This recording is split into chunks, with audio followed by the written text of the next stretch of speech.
What MAPS did, this was about a few years ago, in preparation to get MDMA approved, they trained thousands of therapists in psychedelic integration support.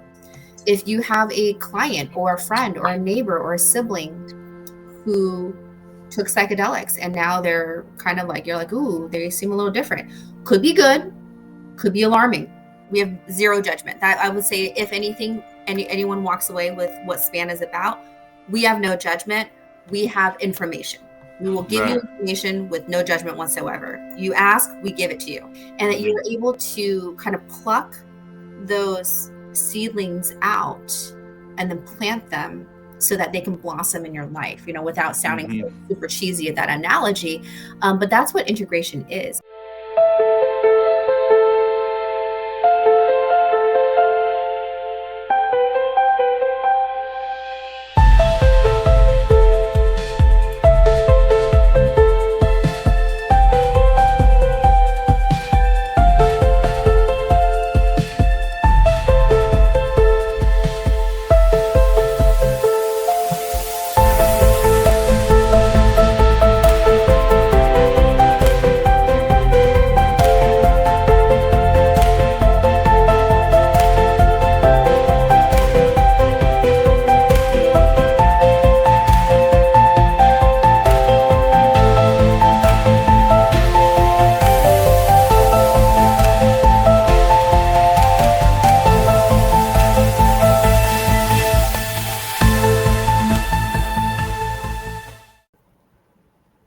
Hey everyone, I'm here with my lovely producer Brittany, and we have a special guest today, Jenny Chen-Robertson, co-founder of Safer Psychedelics Association of New England.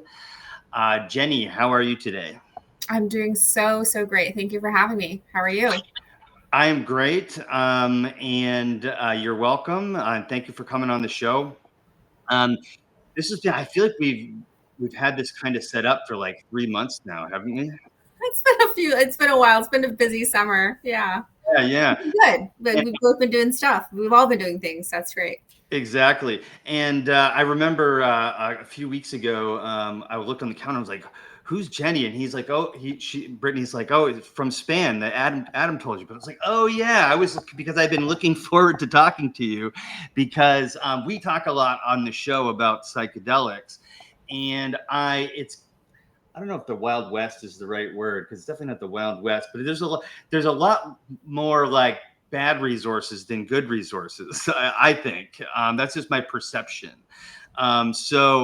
Adam connected us to our mutual friend Adam, who's the author of Butler's DMT Field Guide, connected us and said you should talk to Jenny Chen-Robertson. She's got this organization, Safer Psychedelics Association of New England. I said, I think that's a good balance for, since we talk about the show on the show a lot, we want to bring a resource onto the show too, a good resource. So thank you again so much for coming on the show. I wanted to share with you, just because this is kind of off the top of my head, but like I had a psychedelic experience the other day from acupuncture. Have you ever heard of this before? I'm not. Tell me more. Me neither. I'm not a big acupuncture guy, Jenny, but I've tried it a bunch of different times, like from a bunch of different practitioners. Never really hit home for me, but I met a practitioner that I really trust and really developed a good rapport with. So I've been going to him regularly. The VA has been paying for it, so I haven't had to pay out of pocket, which has been nice. And he's got me full of needles, right? I'm on his table. This is a couple days ago. And this is why I was laughing. I started laughing on the table. And the reason why I was laughing was because I knew that comparably to a psychedelic experience, I was not going to be able to, the connections were being made in my body and my mind and my spirit in that moment. And I was not going to be able to explain it to anyone after the fact. Like I thought, so in that moment, I was laughing because I felt healing happening. I felt like connections being made and stuff like that. And I thought, I can't wait to oh wait, I'm not going to be able to explain this to anyone. But here you Kind are. of feeling, huh? But here you are. Yes, here I am trying to explain it to you live on my show. Not live, but kind of. And it just got me thinking about the idea of psychedelic experiences without the use of like a foreign substance. But I was so the first thing I thought I'd ask you to throw you off was have you ever heard of somebody having a psychedelic experience from acupuncture? Not specifically from acupuncture. I have heard people have psychedelic-like experiences with music, Yeah. with creating art or being in a flow, just kind of being so deep into something when either they're listening to music or playing music, so something creative. From meditation, definitely there's a lot of heard that. And so I think that it makes total sense when you're really deep into something.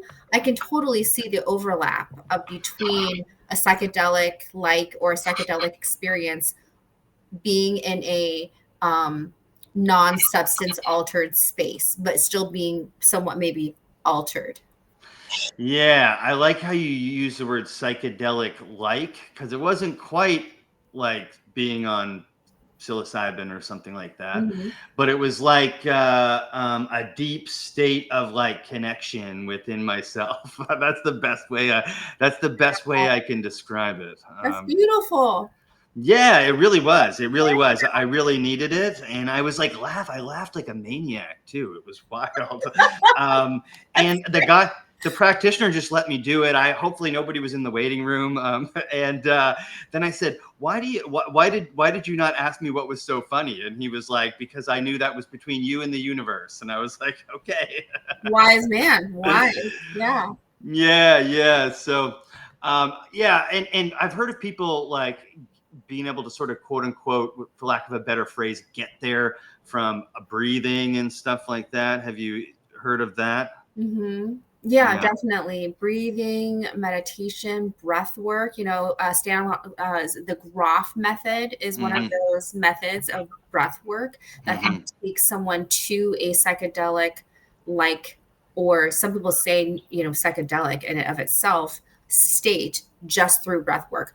I've not experienced the Groff method yet. I have close friends that are all about it. And so that is something I am looking forward to giving a try the next time like a workshop or retreat comes around my way. But definitely I've heard through breathwork. And I just want to say again, thank you for sharing that experience because you're welcome. Private. It is between you and the universe. Yeah. And I would say that similar, like what I heard you say, similar to when people are in a psychedelic state, when people are crying, laughing, shaking, pacing, it is one way of our body to kind of release whatever it is holding onto. And laughter, it sounds like it was really joyful. That seems like it was a really joyful release, which is beautiful. I myself personally, I'm a weepy person, and then I kind of move into the joy. But so I'm used to kind of going down a little deep and then kind of like digging myself up a little bit. So it sounds like you were here on the high and just kind of riding that joyful release, which is beautiful. It's funny you mentioned that. I sent the acupuncturist an email on like Sunday, like 4 or 5 days after that experience. And I said, just a reminder, can you please do that weirdo stuff with my neck again, please, where you pulled on my neck and I laughed like a crazy person. And then he goes, absolutely. I'm curious if it'll be laughter this time around or something else. And I was like, I felt a little dun dun dun. And so it's funny you mentioned that because like, I think he's working me through a whole energetic, for lack of a better word, I don't know, movement. So anyway, you're here to talk to us about Safer Psychedelics Association of New England. And that was just my most recent experience with feeling psychedelic. So I thought I'd bring it up to you. Jenny, to kick things off, could you just introduce yourself, share a bit about your background, including what drew you into the field of psychedelic safety and ethics, which I think is very interesting, and how your experiences have shaped your work with SPAN, Safer Psychedelics Association of New England? Yeah, thank you. Again, thank you for this opportunity to talk and share with your audience about what we do. My name is Jenny Chen-Robertson. I'm a co-founder of Safer Psychedelics Association of New England, or SPAN. You can just call it SPAN. My co-founder and I, we are both graduates from a psilocybin training program from Portland, Oregon, InnerTrek. It is one of the first psilocybin training programs in the country, Oregon being the first state to legalize psilocybin therapy. Now, this was, I graduated December of 23, and now not even quite 2 years later, we have Colorado, New Mexico, and I believe Nevada is also coming up with some natural medicine legislation. I don't know how the depth and breadth of it. Well, Colorado is actually going to Colorado and New Mexico are going to have a psilocybin certification similar to Oregon, except learning from some of the drawbacks of the Oregon Measure 109, they're going to have it be a little bit more broad, which I think is a step in the right direction. Now that we know of all of the different applications of psilocybin, especially for end-of-life care and those who are homebound or unable to leave their homes or places of residence. How I got involved. Actually, I think like a lot of people, I went to university in California. I went to UC Santa Cruz, which is a super liberal sort of place.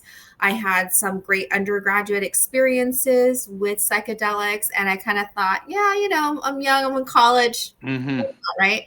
And they were fun. They were definitely in the realm of recreational use. And after graduation, I, did the thing, got the job, became an adult, I guess, or on my way towards being an adult. Whatever that means, right? And then now, I thought I knew what it meant, and now I know nothing, right? And so then my partner, my husband at the time, and those around me, I have a family history of depression and substance use disorder. And so I think like a lot of people, when Michael Pollan published his book, How to Change Your Mind. Sure. I'm a huge fan of Michael Pollan. I'm originally from the Bay Area, the East Bay. So I'm very familiar with UC Berkeley, took a lot of classes there, read everything he's ever written, probably, geeking out on, people geek out on like celebrities. I geek out on like authors. And so read it, and I thought to myself, am I understanding what he's writing? And of course, this was like kind of in the middle of COVID. And so, everyone's mental health, including my own, is kind of deteriorating all around us. We have this global uncertainty, and through this event, it eventually became a very painful personal event. And I didn't succeed in what my original goal was, to help someone that I love very deeply. Instead, I ended up helping myself. And through that very painful process, there was a death, there was a dissolution of a relationship, and some other painful things. I ended up finding psychedelics for myself and kind of unlocking so much that I was carrying that I had no idea I was even carrying. My family, I myself am an immigrant. My family are immigrants, and just kind of opening that door, sure, we have this life that we live in this space, and understanding how challenging that is for everyone, every walk of life. And just realizing, and that psychedelic experience, just opening that up and realizing that just how painful life can be, and how joyful it can be as well. So that really kind of put me on the path of curiosity, which led me to apply to InnerTrek, graduating from there, meeting my co-founder, And I also volunteered on the Massachusetts Ballot Measure last year, Measure 4, which is a measure to legalize, like they did in Oregon and Colorado, an above ground therapeutic framework for natural plant medicine. Through that, I realized as I'm phone banking for the campaign, there's a lot of misinformation, which is normal, right? Psychedelics is so controversial. It's so stigmatized, especially then I'm in Boston, Cambridge, Harvard, Tim Leary, Ram Dass, all of the Harvard experiments, and then Nixon and, war on drugs. And so all of that, I just came to realize, wow, there are those who really understand it are like, yeah, let's pass it. And those are just like, oh my gosh, no, people are going to go crazy and jump off of buildings. That's what they told you back in the 80s and 90s. Yeah. So, and that's how we created SPAN, because we want to give people legitimate education-based information. SPAN is an apolitical organization. We will talk to you from morning to night about safe use. Our starting point is that we are not saying you should go out and use it. What we are saying from a public health and harm and risk reduction point of view is that you may use it, or you may know someone who's going to engage with it. How do you do it safely? So I think of it as, I volunteered at the, it was like a condom co-op. It was like a safe sex kind of thing, right, in college. We're passing out condoms. We're not saying like, it's called condom co-op. And then we're passing out condoms. We're not saying like, go have sex, but we're saying, hey, you might. And if you do, here you are, right? And that's what we're saying. You might do this. If you do, how do you be safe? How do you help someone be safe if they are thinking about this? I like it. First of all, thank you for sharing some of your experience. And I like how you brought up sort of the illusion we have of what an adult is. That you only get because like when you're 8, you're thinking, man, someday I'm going to be an adult. I'm going to have it all figured out. And I'm going to be able to do whatever I want. And then all of a sudden you're 43 like me, and you're like, oh, shoot, I got to be an adult again today. Oh, right. Man. Well, I talked to my niece, she's like 13. Yeah. And she's the youngest of her family. She's like, oh, I can't wait to be an adult. And we were standing in line at this like food truck thing with her dad, my brother. And then the woman in front of us turns around and says, no, you're wrong. Don't rush it. There's what are you looking forward to? What, paying bills and getting a job? And then I just bust out laughing. I was like, that's right. See, even strangers know, honey, there's no rush. There's no rush. Yeah. You're rushing in towards, needing psychedelics have to shake off your trauma, right? Because basically that's, we all end up there at some point, Right. Because life is traumatic. Being born is traumatic, and dying's traumatic, and everywhere in between. Part of life is trauma. So I'm glad you brought up that illusion of an adult, because sometimes psychedelics can take that from you, like the illusion of your sense of importance as an adult in the world. And Michael Pollan is an interesting one, because I actually listened to him during a long travel experience one time at that whole book, Change Your Mind. Is that what it's called? Change Your Mind. How to Change Your Mind. Yeah. How to Change Your Mind. Yeah. And that's kind of what got me first thinking about psychedelics, outside of how you described, which was that I'm young. For me, it was in high school, but that I'm young and I'm gonna do I did mushrooms at a rave a couple of times, and it was the total wrong place to do mushrooms, was my experience. And then you're getting acid from some guy's older brother in the basement or something. Who knows, right? And this was in the 90s. So it was definitely the Wild West now.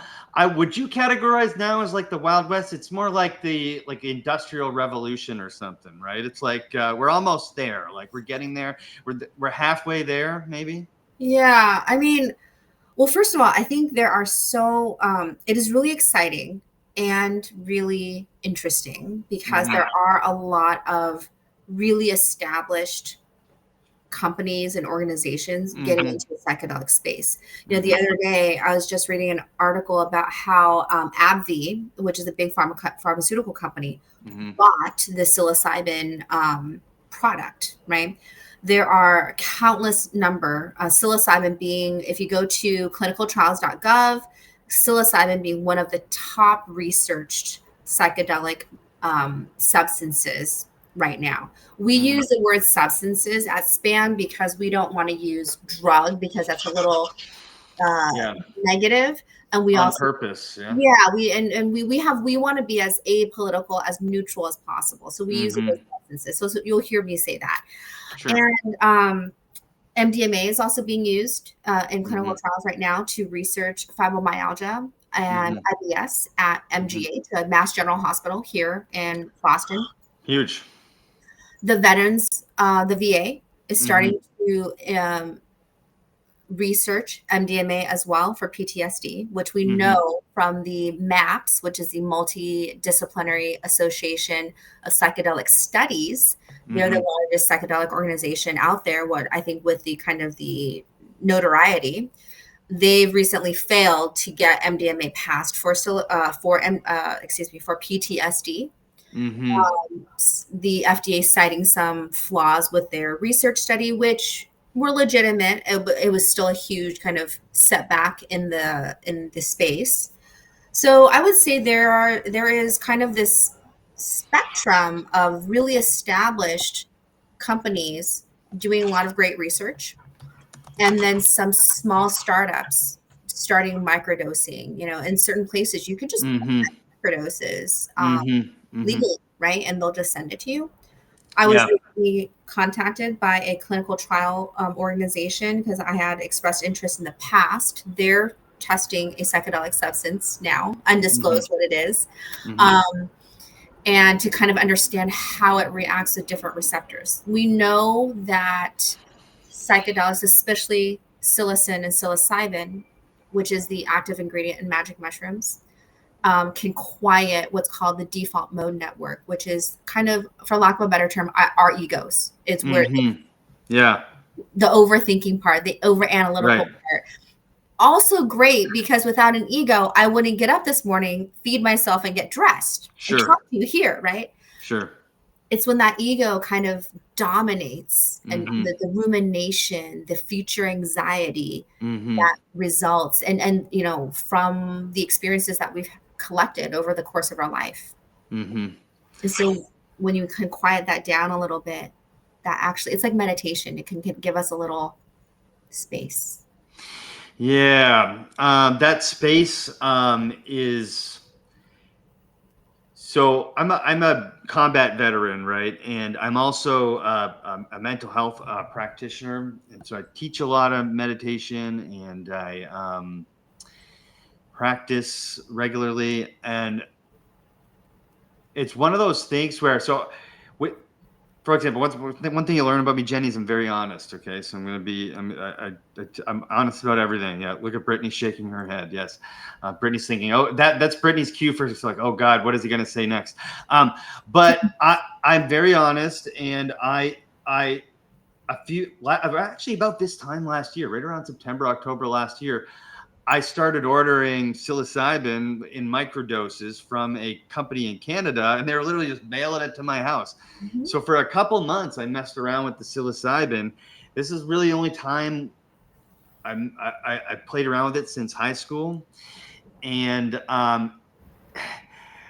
gotta say, from the perspective of a mental health clinician and someone who lives with post-traumatic stress,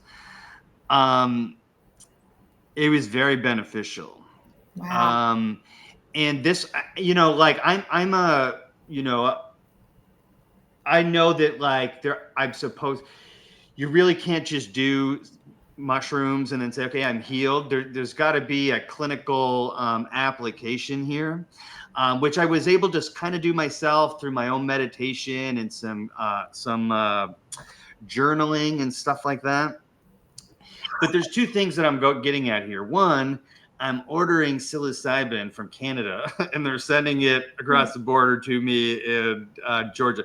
I don't know if even that's a good idea, number one. And number two, like I said, I don't have, there's no aftercare. There's no like, but because I'm a mental health practitioner, I have a little bit of experience in this. A lot of other people don't know maybe what doors they might be opening, and then like what to do once the door is open. And so is that kind of a goal of SPAN to, because like you guys are really into supporting aftercare for psilocybin treatment? Yeah, well, thank you for bringing that up, and thank you for sharing your experience. But yeah, you're absolutely right. Like you can order it. My understanding, I'm not seeing this myself, but I believe in Canada there are just like stores you can even just like walk into and I just think buy, so. right? Which you know, personally, again, SPAN. I fully disclose apolitical. I personally, as a personal private citizen, I am psychedelically friendly. I think personally, you know, as Jenny Robertson, the voter, like all drugs should be decrimmed.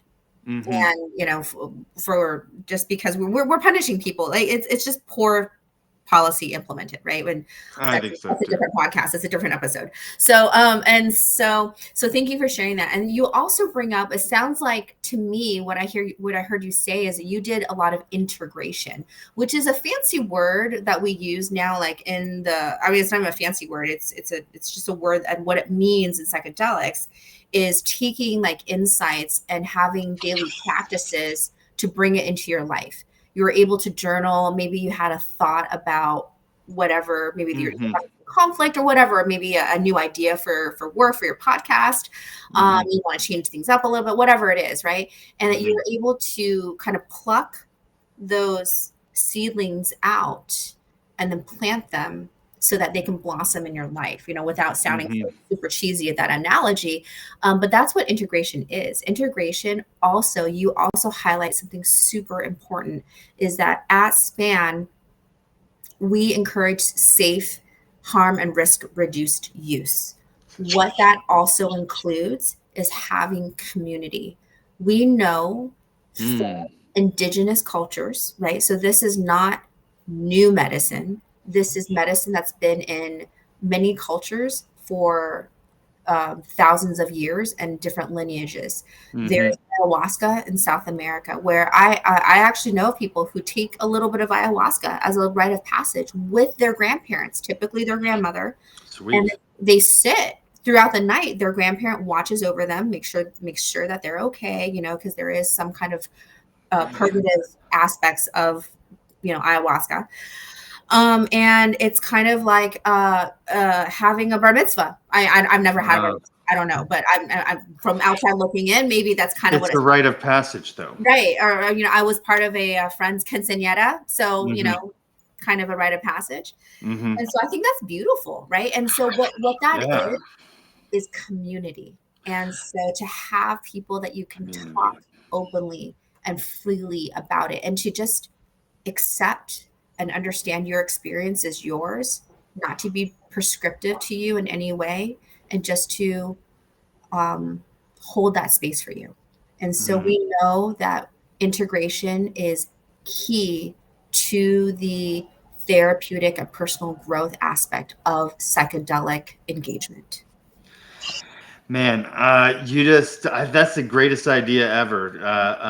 Ayahuasca with your grandparents. I think that is brilliant. Yeah, no. What different And is then that? everyone Drinking with your does it. grandparents. Yeah, exactly. It's healthier.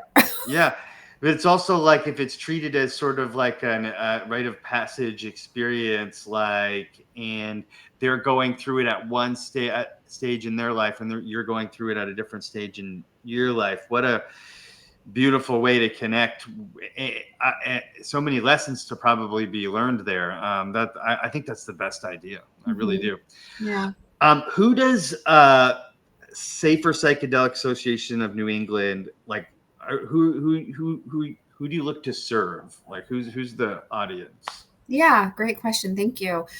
So we are a resource. So our goal is to make our resources free or as low cost as possible. So we are in the process of rolling out a quick 30-minute psychedelic 101 training. We Mm-hmm. look to serve those who are going to engage with someone who might be in a psychedelic experience, Mm-hmm. or while they're in a psychedelic experience, maybe they're experiencing a psychedelic crisis. Mm-hmm. So parents, teachers, Mm-hmm. community leaders, that's one pillar. First responders, right? EMTs, Mm-hmm. Mm-hmm. firefighters, police and peace officers. We also just serve as a broad resource for the community. With if you're a therapist and you're looking for some resources, if you have a client or a friend or a neighbor or a sibling who took psychedelics and now they're kind of like, you're like, ooh, they seem a little different. Could be good, could be alarming. Uh-huh. Normal. What's okay? Uh-huh. Want to teach you what to look for and how to engage, and when professional, actual medical, clinical assistance is needed. Might be needed. Hmm. I Yeah. really like that. Kind of reminds me of poison control almost. I know that Yes. sounds Yeah. crazy, Or but like we also say we're like the dare. We want to be dare, but like anti-dare. We're not saying don't use drugs. We're just saying, hey, if you do, this is how you do it. And we really want to get that message out to people of this is how you do it safely. So thank you for sharing that experience of using it of working with psilocybin in a rave, Mhm. which I've been to some social events and people are, engaging with psilocybin and with mushrooms, and I'm just like, are you okay? Yeah, can't do it, couldn't do it. Hey, I have no judgment on it. I just want to make sure the person's okay, right? And sometimes they're fine, right? Sometimes that's the exact Yeah, yeah, place. totally. They're with friends, they're engaging, they're dancing, they're feeling their bodies move. It could be a very cathartic experience. Again, no judgment we have zero judgment. That I would say, if anything, anyone walks away with what SPAN is about, we have no judgment. We have information. We will give you Right. information with no judgment whatsoever. You ask, we give it to you. Even I if you like don't it. ask, we'll give it to you. No, Yeah, yeah, yeah, I like it. and sometimes that recreational experience could really be helpful, and Mhm. then to have Mhm. someone to talk with about it. Hmm. That's interesting. Yeah, that's an interesting concept. So maybe somebody comes across psychedelics through like the traditional route, which is like you try some with some friends in high school or college, and then but it but you go trying to go to a rave or a party and end up having a spiritual experience. Who do you talk to about that, right? Yeah, yeah. Yeah. It's quite Me common. Yeah, yeah, that's interesting. That's very interesting. For me, it was like I went to the rave and like I just felt like this overwhelming sense of like my mom was going to be disappointed in me and that I should be disappointed in myself. And Mm, because I didn't tell the truth or something about where I was going mm, or something like that. Um, mhm. and so anyway, I didn't have another experience until I was well after I got out of the military, and then I was finishing grad school, and my buddy from undergrad was like, "Okay, I'm coming to your graduation. Then we're going out to the desert. We're doing some mushrooms." And I'm like, "Okay, let's do it." And so we go out to the middle of the desert in California, and we do a little bit of mushrooms, not a lot, the recommended dose. And then all of a sudden, it gets really, really windy, and then dark very fast. And Mhm. so we had to hop in the tent.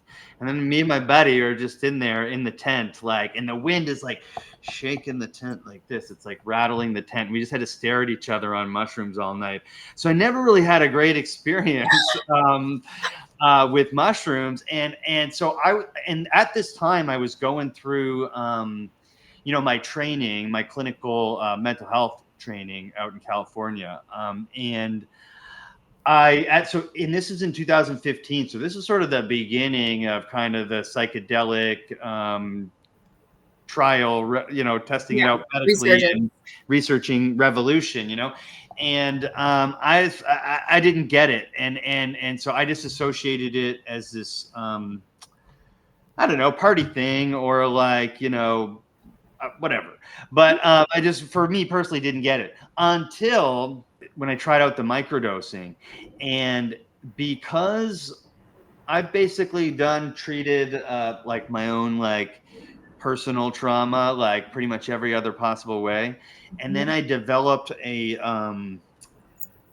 what do you want to call it? A chronic pain through like Mm, exercise and training and martial arts and military and all that stuff and overdoing it.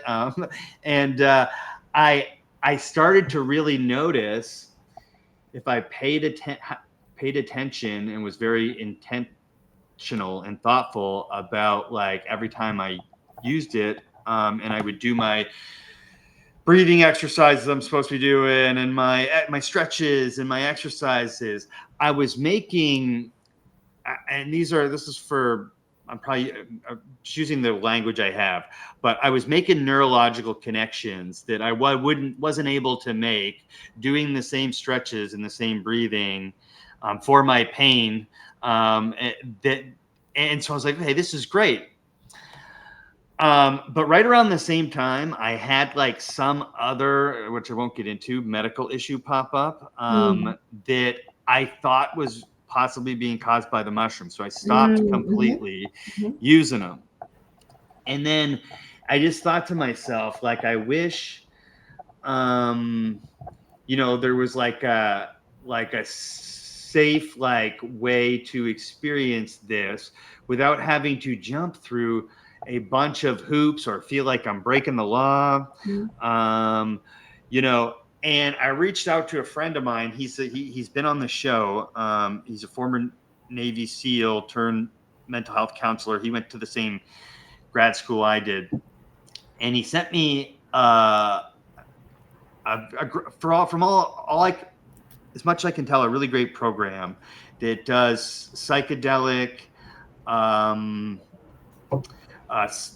healing program for veterans, mhm, only for special operators. So, like, these are your Rangers and your Special mhm, Forces, mhm, medics, which is what I was, mm, and somebody else, Marines, I think. mhm. And I was thinking, okay, cool, let me give this a try. And I thought it was free, but I did their little discovery call, and they wanted it was like $8,000, not including my my hotel to San Diego, where then they drive me to uh, what's right Undisclosed locations. undisclosed location, yeah. And then I do like a ceremony for 3 days. I'm not allowed to have my phone. I'm not allowed to have my wife or anything. And I'm thinking to myself, like, this is just so many hoops to jump through, when Yeah. like I feel like if I had my own access and access to a coach or something, I could really get the benefits of this substance. And like, Adam, right? How familiar are you with Adam's story? Oh, I'm very familiar. He's one of our volunteers, and he's Oh, a great. tremendous human being, tremendous person, human being. Great. Yeah, we love Adam Yeah, here. He's a multiple time guest on the show. yeah. We love him. That's why I He's had so his good. book handy. Yeah. But like, he just basically like used himself as a laboratory, for lack of a better word. And he Mhm. started with mushrooms. And I have so much like reservation about like, doing it by myself. And because you imagine a guy like me, combat medic, right? And probably got all kinds of whatever I was laughing at acupuncture probably isn't funny, and that's what that's what the guy meant when he messaged me back, right? And he's like, I wonder what's like coming after that. And like, that's where we get into the integration piece. So how do you, like, if somebody's looking for integration, so let's just say random, this, somebody has an experience that they need to integrate, and they contact you guys, like, what direction do you point them? Yeah, that's a great question. So, because we are kind of apolitical and we can't endorse anything, I will say that some of the microdose companies out there offer free integration. Okay. So if you Google integration circles, there are some integration uh, circles available. There are also integration coaches. Integration Mm-hmm. coaching, Mm-hmm. totally legal, right? I Mm-hmm. myself, I am available as an integration coach for people if they want to talk about their experience. Okay. And I would say a lot of like underground practitioners offer integration coaching as their above ground service. Well, at least here in Massachusetts, there's a pretty broad network. Of course, in Massachusetts, we also have, I believe this is correct. Don't quote me in case I am wrong, but I believe we have the most decrimmed cities of any state in the US. So I think we have 4 or 5 decrimmed cities. Okay. Somerville, Northampton, and one other out in Western Mass somewhere, and 4 cities. So I feel very fortunate that I live in a place where we can talk quite freely. Sure. Right. And it's not always the same. You are in Georgia, you mentioned, right? Yeah, I live in North Georgia. Yeah. Okay. Not as easy. No, not at all. Yeah. Although it's my understanding that Atlanta has a pretty flourishing kind of psychedelic society up and coming. They also like aren't officially decriminalized, but they kind of are. Okay, yeah. So in this kind of environment, there's actually a lot of psychedelic societies that are, coming above ground. And so there's a number of different organizations like the Global Psychedelic Society. They have an event coming. They have a Global Psychedelic Week coming up in November. So different cities will have different psychedelic themed events. So for those who are seeking integration support, sometimes therapists. So what MAPS did, this was about a few years ago, in preparation to get MDMA approved, they trained thousands of therapists in psychedelic integration support. There might be a therapist that could help you with that integration support. Right. One of the types of methods of therapy, and you might be familiar with this being a mental health professional yourself, is IFS, internal family systems. A lot of therapists are familiar with this methodology of therapy without psychedelic training, and that's okay. Yeah, I am without the psychedelic piece. You can apply IFS because what bubbles up in that psychedelic experience is family stuff. Yeah. Yeah. By and large, I would say 99% of the people I've worked with, and they range from 30s to 80s. Family. It's all our family of origin, our caretakers of origin, and the sooner we can hopefully unpack that. That's why I was at that rave thinking about my mom being disappointed in and that's why I have spent hundreds of hours trying to get people to really relate their like adult patterns back to like childhood experiences. Well, we all have that inner child that didn't, as beautiful as our parent and child relationship can be, sometimes it can be fragmented, sometimes it can be difficult. I truly believe, I would say most parents, right? I can't say by and large every parent. I think most parents want what's best for their children. Sure. As a kind of archetypical statement. Now that could be controversial. And there's no way that anyone can be everything to anyone else. That's just life. Yeah. I've been thinking about this a lot lately, actually, and we could go down. I'm not going to take us down a rabbit hole or anything, but that's true. I don't have kids myself. I'm not planning on having any, but I've been just thinking about the people in my life who do, and how you can't be everything. You can't. It's impossible. And that's a little bit of a healing thought to have anyway, if you're holding some resentment towards your own parents, right? Because when you look at them as just people who were drowning like the rest of us, we turn 40, we're like, oh, I'm supposed to have it figured out by now. Because that's what we were talking about, and we developed this plaque. What's his name? Adam calls it plaque. And I think it's a great word for what the baggage that you start piling on as a human, whether you're a veteran, or you get sexually abused, or you whatever it is, in life is hard for everyone. You develop plaque, and unless you like brush it off, it gets confusing, and then you all of a sudden towards the end of life you're very, very, very confused. And so I want to like talk about that a little bit, but before we get to the end of life piece, I read about your clarity, credibility, and care model for ethical support. Thank you. And I like that, and I want you to expand upon that a little bit. And as far as like giving practical advice for somebody who's vetting a facilitator, because there's a lot of facilitators out there, and you've got to pick the right one. It's not just it's like anything. It's like I told you, I tried acupuncture 5 different times and it never really worked, but then I clicked with this facilitator. Happens in therapy, and you have to have a rapport and all that stuff. Plus it's a little bit still halfway the Wild West out there. There's some bad practitioners too.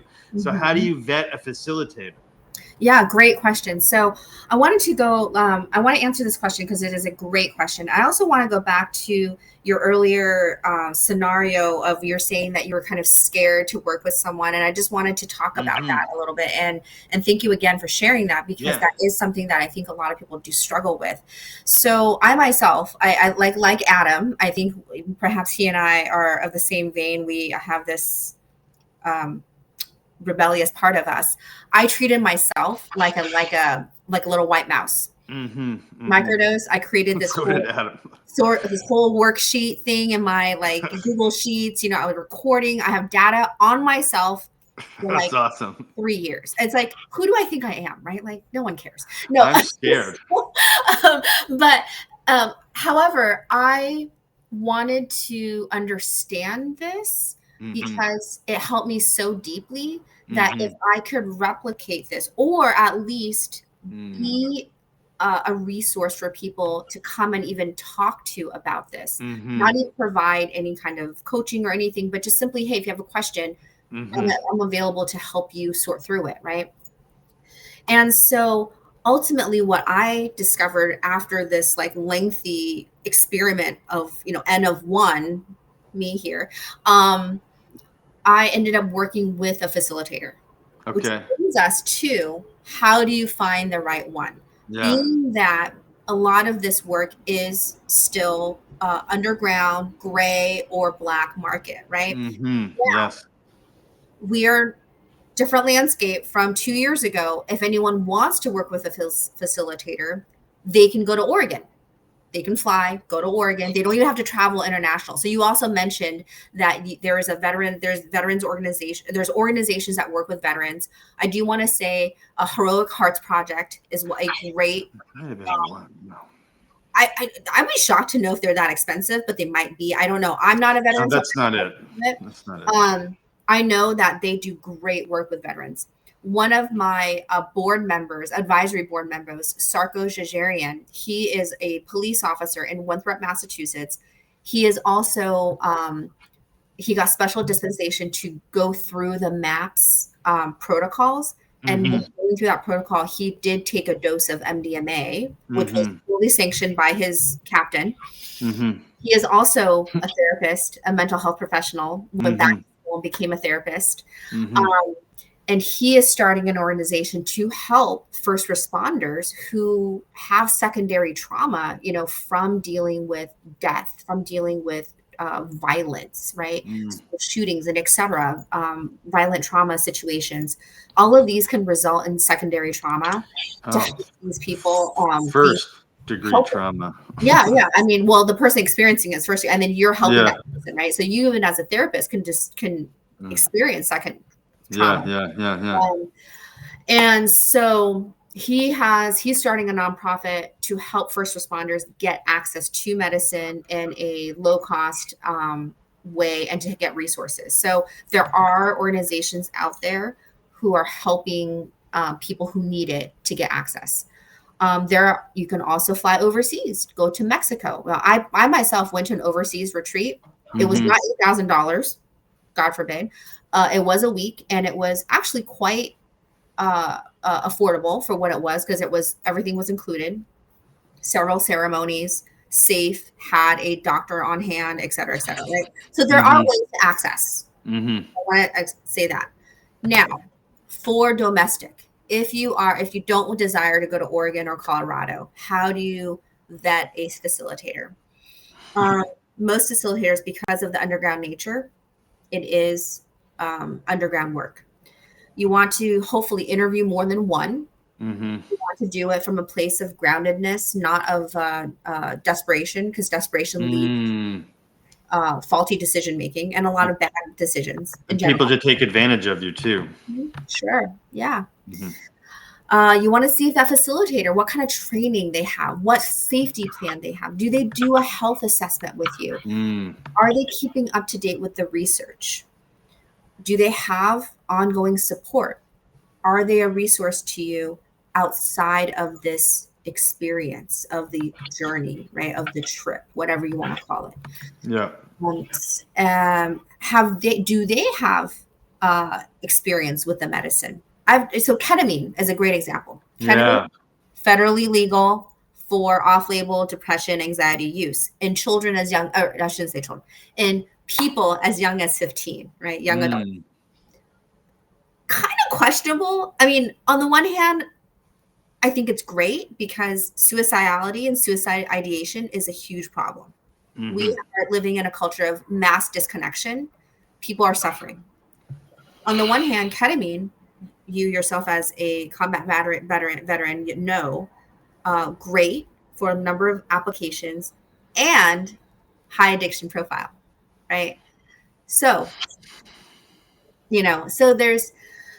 I encourage people to try the legal outlets first because we are most comfortable with that. I don't want anyone to feel like you did, letting someone down, or even worried about being, kind of at that borderline, crossing the law somehow, right?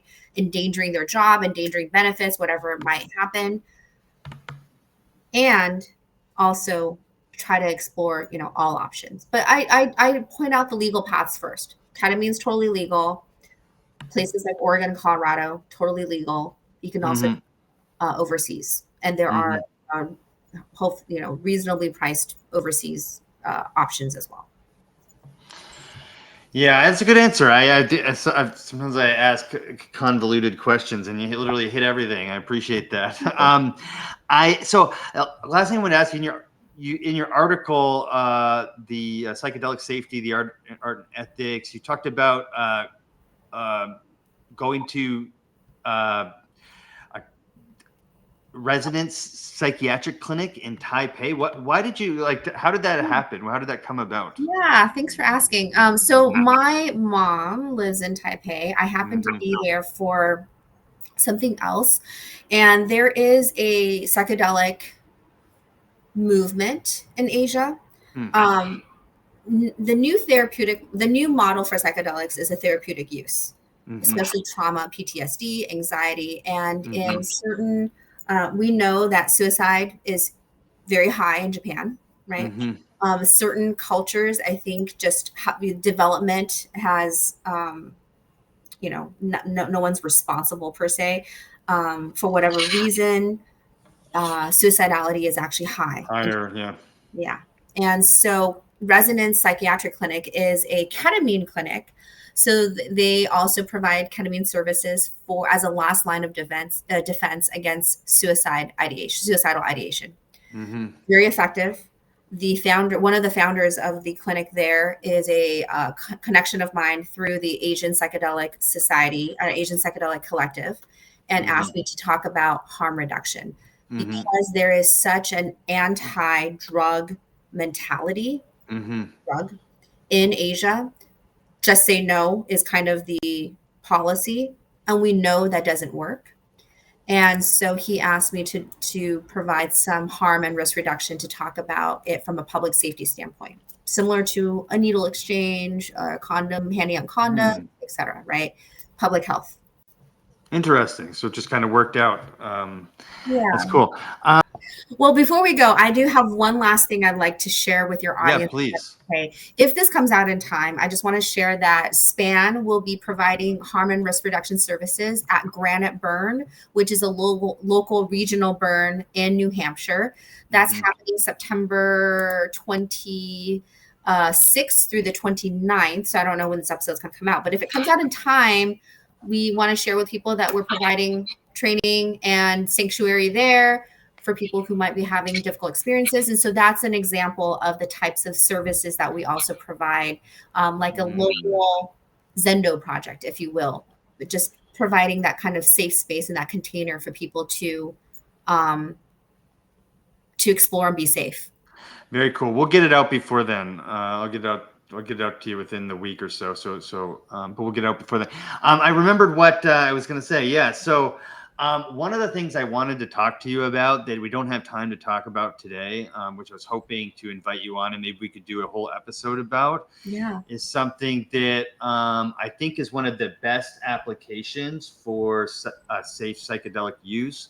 And that is end of life care. Would you be interested in coming back on and talking about resources for that and what end of life care looks like with psychedelic use and that kind of thing? Yes, I would love to. And I can also email you some resources on that as well. There is a beautiful organization called End of Life Psychedelic Care. I took a training with their founder, Chris Caldwell, and she's amazing. She's providing a lot of end of life training within the psychedelic applications. But I would love to come back and talk to you more about that. Great. Jenny Chen-Robertson, where can everyone find you? Yeah, you can go to www.span, as SPANBASE, that's our online base, spanbase.org. And you can also email me, Jenny at spanbase.com. Jenny is JENNY. And I respond to everyone. Just give me some time to do so, but I do respond if you have any questions. And if you missed those, we'll put them in the description. Jenny, thank you for joining the Multiverse. It was wonderful talking to you today. Thank you for having me, both of you. Have a great afternoon. You're welcome. Have a great day. We'll be in touch, okay? All right, take care. All right, bye-bye. Bye.